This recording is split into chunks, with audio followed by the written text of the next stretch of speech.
Hi, I'm John Stevenson. We're going to be looking at humanism in our continuing study of the history of civilization. Medieval scholasticism pictured man as being whatever God has made him, and you just need to accept that, as opposed to humanism. Remember, this is Christian humanism, but it's a humanism of the time of the Renaissance that said man can be whatever he decides to be.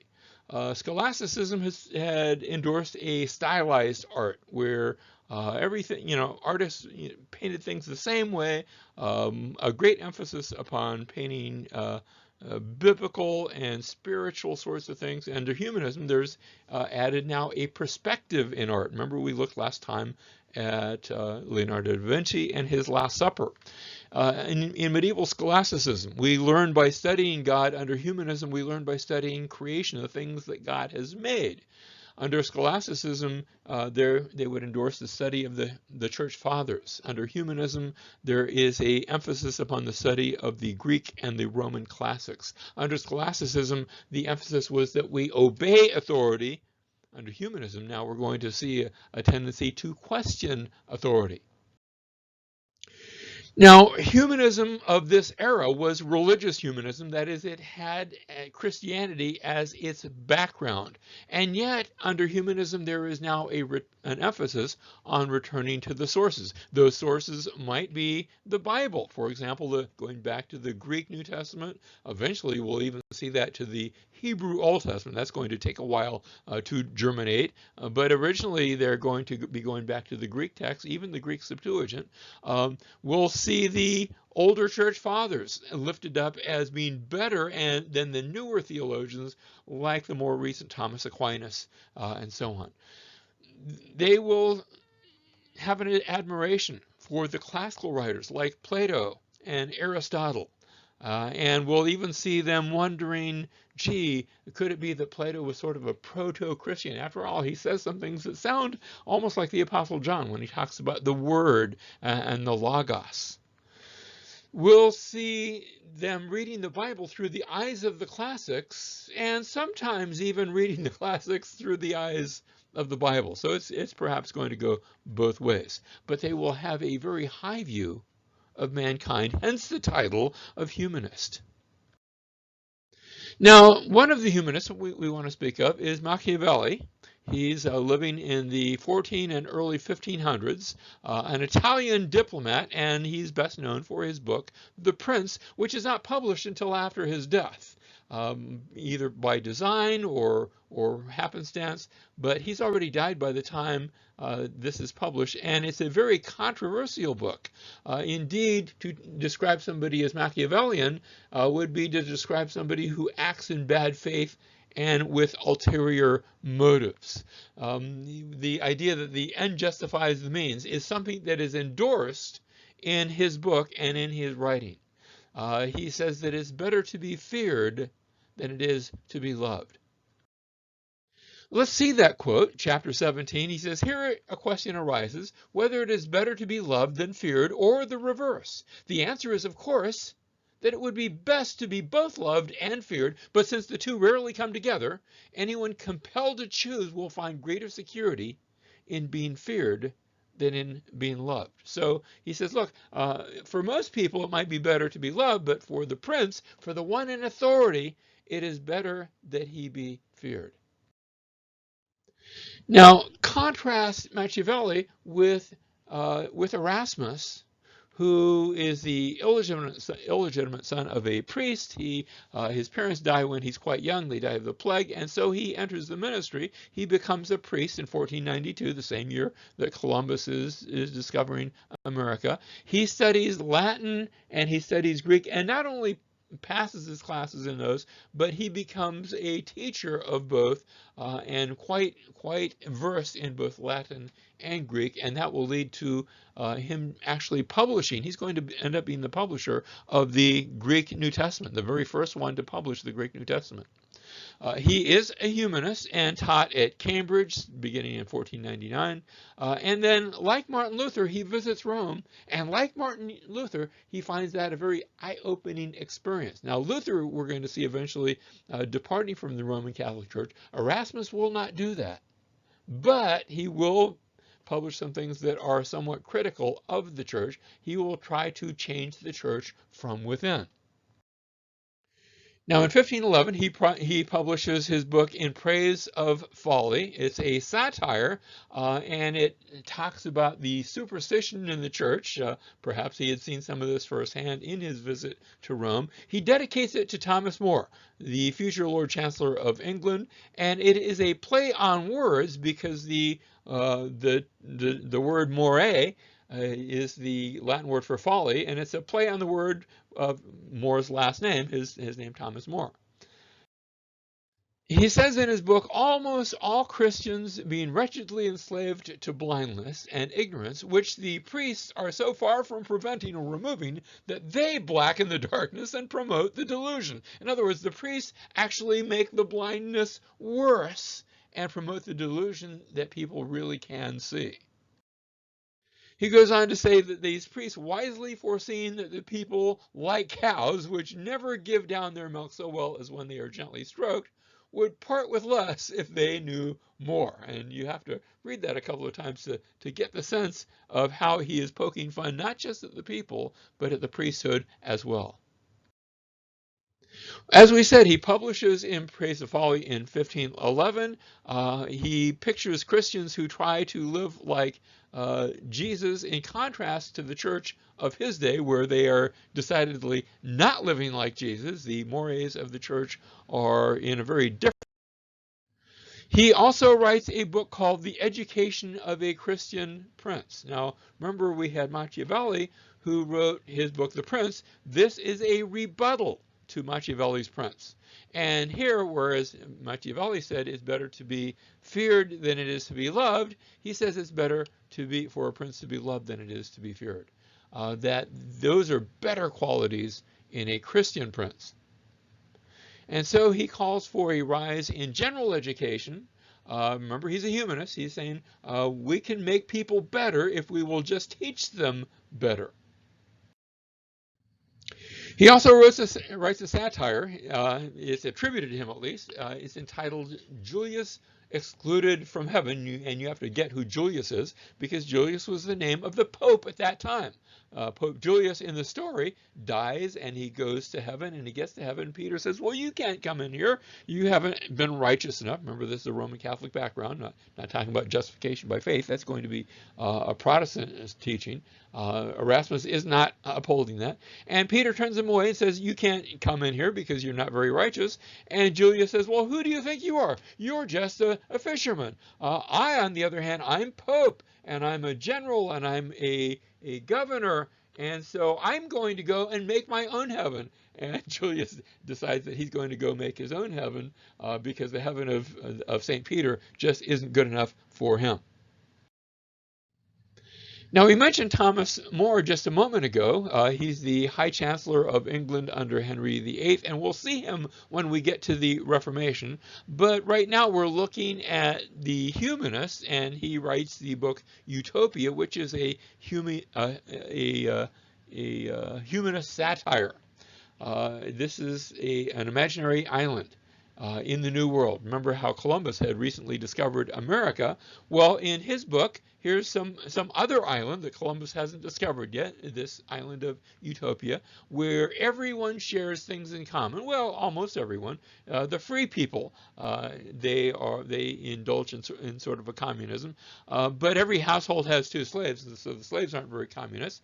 But remember, slavery was rather unquestioned during this period of history, and so that really doesn't come into his thinking at all. But you have also a religious freedom during this time. And remember, More lives in a day and in a place, he lives on an island too, the British Isles, in a place where they do not have religious freedom. Indeed, when the British seek to separate, and this is under Henry VIII, who's king, for his own reasons, he wants to separate from the Roman Catholic Church. And you'll remember that the issue that is driving that is that Henry wants to get a divorce. It's not just that he doesn't like his wife. He wants a wife who can produce an heir, and his wife they're able to have children. They do have a daughter, but they are not able to have a son, and he needs a son to be his heir, and so he is seeking to divorce his wife, and the Pope won't give him a divorce. And so his answer to this is that they're going to separate from the from the Roman Catholic Church, and the Church of England will be its own church. And More stands in opposition to that as the Church of England is formed, and so he is executed by Henry, and he ends his life being a faithful Roman Catholic, and in opposition to this new church. Finally, I want to take us to a painting. It's located within the Vatican. It's I guess you could call it the School of Athens room, because as you go in, it covers one entire wall.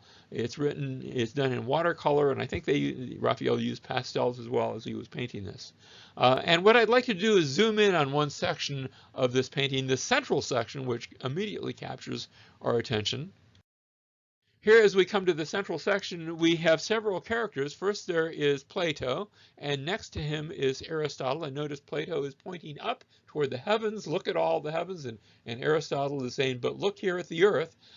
And what's interesting is when you look at Plato, you've seen those features before, because remember we looked in a previous lecture at Leonardo da Vinci, and it's Leonardo as Plato. He is pictured here. And then off to the side, we have Socrates, and actually in the foreground, it's interesting, we have Michelangelo. So it's not a historic painting, it's depicting the great thinkers both of the past, but also of the present, because as this painting was being painted, meanwhile in another room of the Vatican, we have being painted that great epic of Michelangelo as he is painting the Sistine Chapel.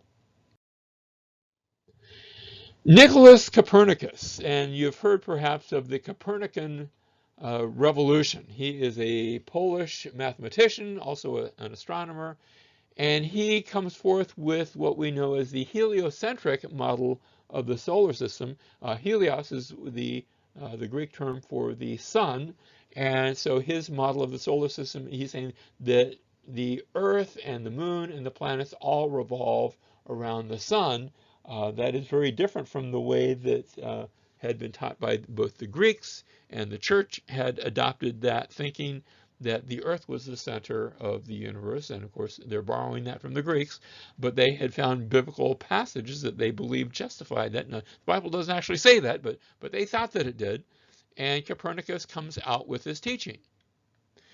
He also comes out with a quantity teaching, a quantity theory, regarding money, and I find this interesting, that the value of money is proportional to its availability. In other words, what we would call the supply and demand, that the more money, that money itself has no value, but when you place a value on it, the more of it there is, the less value it is. And so if you want to make more money more valuable, just get rid of some of it. Just take it out and burn it, and what you have left will be considered of greater value. And of course, there's certain truth to what he says in his theory of money. We want to come next to Shakespeare, and I'm going to present him as perhaps the last of the humanists. Whether he is or not would be a matter of debate. And we're going to look at several of his plays. He was a playwright. Both his comedies, such as Much Ado About Nothing, Taming of the Shrew, wonderful stories, but especially his style of writing. And the English language is at its peak during his period. He's known for both his comedies, also his histories, and he writes a number of plays that depict both recent English history as well as earlier history from Rome in particular. Remember his Julius Caesar and his plays that depict various times in history, various kings of England, but also his tragedies. Now, what's the difference between a comedy versus a tragedy? When we use the word comedy, we think in terms of laughter. In literature, a comedy is a story that ends on a good note. Usually in Shakespeare and also in other comedies, usually a wedding in both the cases that I've cited. Whereas a tragedy the hero dies. For example, think of Romeo and Juliet, or Julius Caesar, or Hamlet, where you have a death or a funeral at the end, as opposed to a comedy. Now, the question's been brought up. Is the Bible a comedy, or a history, or a tragedy? And certainly it contains history. It's not a tragedy. Look at the way it ends. The Bible ends, we come to the book of Revelation, it ends with a wedding.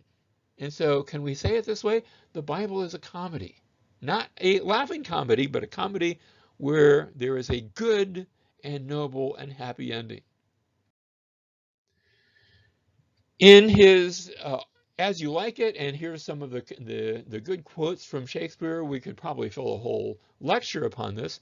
Here he has his character saying, all the world's a stage, and all the men and women merely players. They have their exits and their entrances, and one man in his time plays many parts. That is, a man might be a father, or he might be a husband, or he might be a king, or he might be a child, depending on which part he is playing. In Hamlet, he has Polonius say this, this above all to thine own self be true. And if it must follow as the night the day, thou canst not then be false to any man. That is, if you were true to yourself, then you will be true to others as well. That is, morality starts on the inside, not on the outside. And finally, we go to Macbeth, as the title character says, life is but a walking shadow, a poor player that struts and frets his hour upon the stage, and then is heard no more. It is a tale told by an idiot, full of sound and fury, signifying nothing. And I can't help but read those words and think of the book of Ecclesiastes, which expresses the same idea. If we do not bring God into the equation, if this life is all there is, then it really does not signify much. Now, in closing, let's look both at the 1400s, that was when we had the beginning of the Renaissance introduced, and contrasting that with the 1600s. In the 1400s, that was that period, remember how we had great tragedy, we had the plague, and we had the fall of Constantinople. And newborn children during this period were often not named until they were several years old because of the high infant mortality. Now, infant mortality did not go away in the 1600s, but it was greatly reduced, so that we see in the 1600s newborn children were normally named as they are today, soon after their birth.